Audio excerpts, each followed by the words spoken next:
नमस्कार. आपल्या बागकामाच्या चॅनलवरती आपलं स्वागत आहे. तर मी परवा मागच्या एका व्हिडिओमध्ये तुम्हाला असे पाकळीपासून सक्युलंट्स कसे ग्रो होतात ते दाखवलं होतं. हे असे ग्रो झालेले मी भरपूर प्रकारचे सक्युलंट्स दाखवले होते. ही अगदी सोपी पद्धत आहे. आणखी एक मी पद्धत आज दाखवत आहे सक्युलंट ग्रो करायची. तर हे जे सक्युलंट आहे हे अगदी असं फुलासारखं होतं. जेव्हा मी आणलं होतं असं छान असं एक फूल होतं. आणि आता मी ते पावसाळ्यात पावसापासून सेफ राहावं याच्यासाठी मी माझ्या बाल्कनीत ती थोडी शेडमध्ये ठेवली होती. त्यामुळे हे चांगलं जिवंत राहिले. कदाचित हे खूप पावसामध्ये गेलंसुद्धा असतं, पण हे पावसापासून लांब ठेवल्यामुळे त्याला पाणी अगदी कमी दिल्यामुळे ते असं छान राहिलेलं आहे. फक्त झालं असं की पावसाळा खूपच लांबल्यामुळे नंतर त्याला उन्हाची गरज खूप भासू लागली. त्यामुळे ते असं खूप वाढलं. हे पहा, एवढी मोठी लांब दांडी झाली त्याची आणि खूप वाढलं.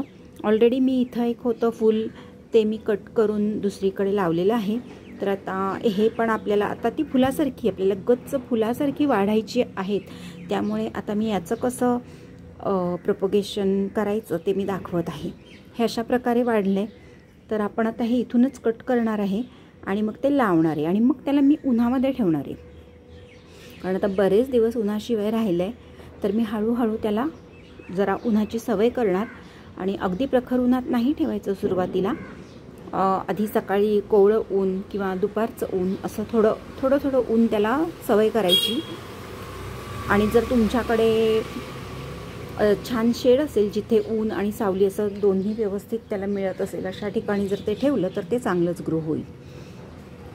तर मी ते इथून कट करते. तुम्ही ते दोऱ्याने कट करू शकता किंवा असं चाकू वापरू शकता.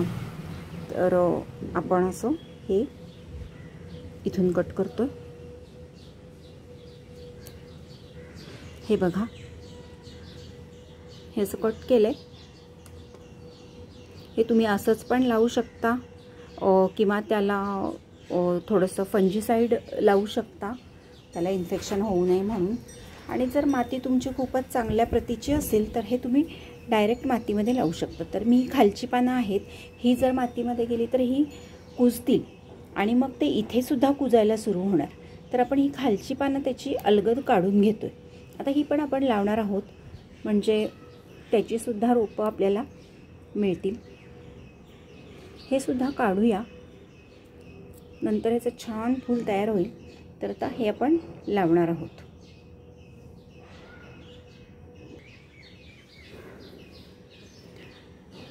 तर हे आपण पॉट घेतलेलं आहे. ही सक्युलंटची माती मी तयार केलेली आणि त्याच्यामध्ये आपण थोडीशी माती, वाळू, परलाईट घातलेला आहे. त्यामुळे पाण्याचा बॅलन्स व्यवस्थित राहू शकतो. मोठी वाळू घेतलेली आहे आणि वर्मी कंपोस्ट घातलेला आहे त्याच्यामध्ये.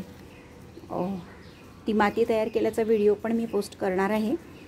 आणि असं डायरेक्ट सक्युलंट त्याच्यामध्ये असं घालू नका, मग नाहीतर इथे थोडं डॅमेज होण्याची शक्यता असते. तर आधी थोडंसं होल करून घ्या,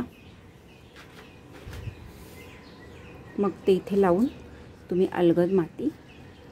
तर अशा प्रकारे हे सक्युलंट लावा आणि आता हे छान ग्रो होईल. त्याला पण थोडंसं पाणी घालूया.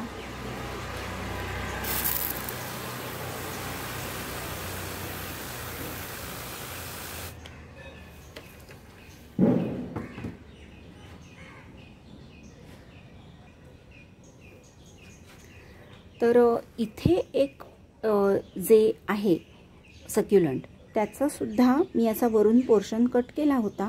आणि जिथे हे कट केलेलं असतं ना इथे, तर इथे अशा हे नवीन सक्युलंट्सची ग्रोथ झालेली आहे.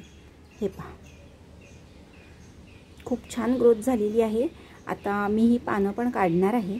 याचे आपण दुसरे सक्युलंट्स लावणार आहोत. आणि जिथून ही पानं काढलेली असतात ना याच्या खालची सुद्धा मी काढली होती, तिथे आणखी ही ग्रोथ झालेली आपल्याला बघायला मिळेल. हे पहा,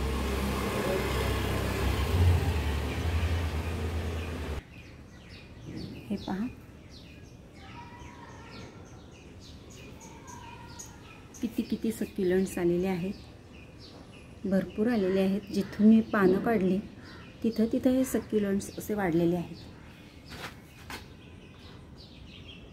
हे सुद्धा सक्युलंट इथून तोडलं होतं, तर त्याला आता इथे अशी ही ग्रोथ झालेली आहे. नवीन पिल्लू आलेलं आहे,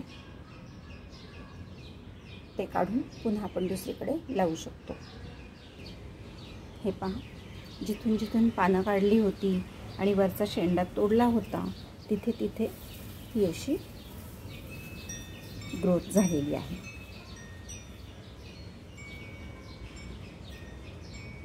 आता हा सीझन सक्युलंटचं रिपॉटिंग करायला खूप चांगला सीझन आहे. तर या सीझनमध्ये तुम्ही रिपॉटिंग करू शकता. आता माझे सगळेच असे झालेले आहेत. आता मी सगळे ते छान लावणार आहे, त्याचे पण मी व्हिडिओ अपलोड करीन. हे पहा, इथे पण पिल्लू आलेलं आहे. आता या पाकळ्यांपासून मला पुन्हा रोपं तयार करायची आहेत, तर मी या पाकळ्या आता काढणार आहे आणि तिथे आपल्याला पुन्हा नवीन रोपं जिथून पाकळ्या काढल्या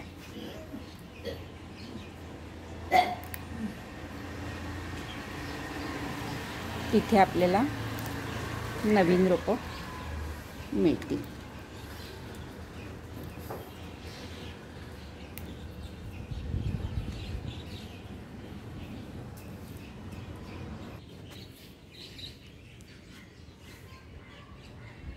हे पहा, या सर्व पाकळ्या आता मी काढलेल्या आहेत आणि आपण त्या लावायच्या आहेत. त्या कशा लावायच्या याचा मी व्हिडिओ करीन. जे गार्डनिंग आता शिकत आहेत, ज्यांना सक्युलंटची खूप आवड आहे आणि सोप्या पद्धतीने बागकाम करायला ज्यांना आवडतं, तर त्यांच्यासाठी हे व्हिडिओ खूपच उपयुक्त आहेत. तर नक्की पाहत राहा व्हिडिओ आणि तुम्हाला आलेले अनुभव, तुम्ही काय नवीन शिकला गार्डनिंगमध्ये, ते नक्की कमेंट्समध्ये तुम्ही पोस्ट करू शकता. मलाही बघायला आवडेल. चला तर आपण एकत्र शिकूया आणि आपले अनुभव शेअर करूया. Thank you so much.